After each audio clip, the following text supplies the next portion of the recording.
Alors que le Real Madrid se prépare à affronter le Real Betis ce dimanche à 21h30, les deux équipes se trouvent à un moment crucial en ce début de saison. Pour Madrid, c'est une occasion de rectifier un début de saison décevant marqué par des difficultés à trouver leur rythme. Pendant ce temps, le Betis arrive revigoré par son succès européen, mais lutte encore avec des incohérences domestiques. Le Real Madrid a entamé la saison avec de grandes attentes, notamment avec l'ajout de Kylian Mbappé à leur arsenal offensif. Cependant, la réalité sur le terrain n'a pas été à la hauteur de ses ambitions. Lors de leur récent match nul 1-1 contre Las Palmas, Madrid a de nouveau montré les mêmes défauts qui les hantent depuis le début de la saison, un manque de fluidité, des lacunes défensives, et une incapacité à s'imposer dans les moments clés. Le Betis a récemment assuré sa place en phase de groupe de la Ligue Europa Conférence avec une victoire convaincante sur l'équipe ukrainienne Krivba. Cependant, la forme domestique des Andalous a été moins constante. Un match nul 0-0 contre Alaves, où ils n'ont pas réussi à concrétiser plusieurs occasions nettes, a mis en lumière leurs difficultés persistantes devant le but.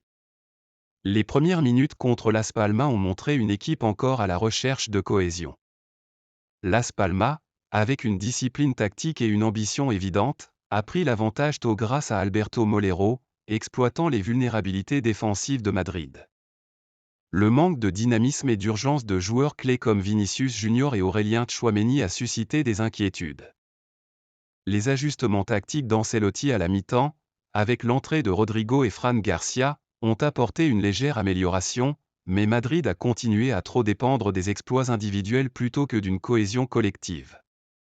Malgré un pénalty bien tiré par Vinicius pour égaliser, le manque de stratégie offensive claire était évident. Leur construction de jeu était souvent laborieuse, et ils ont eu du mal à percer une équipe de Las Palmas bien organisée et exécutant leur plan de jeu avec confiance. L'entraîneur italien, visiblement frustré, a reconnu les lacunes de son équipe, notamment leur démarrage lent et leur incapacité à maintenir une solidité défensive. Les remarques d'Ancelotti après le match ont souligné l'urgence de trouver des solutions, car Madrid ne peut se permettre de perdre des points si tôt dans une saison où les marges d'erreur sont minces. Jeudi, lors du match de Ligue Europa Conférence, Abde Ezalzouli a été le meilleur joueur, inscrivant 2 buts et offrant une passe décisive, montrant son potentiel à devenir un joueur décisif pour le Betis lorsqu'il est autorisé à jouer son jeu naturel. Cependant, Nabil Fekir, qui a raté 2 occasions cruciales lors du match nul contre Alaves, a illustré le dilemme actuel du Betis, une équipe capable de créer des occasions, mais pas toujours de les convertir.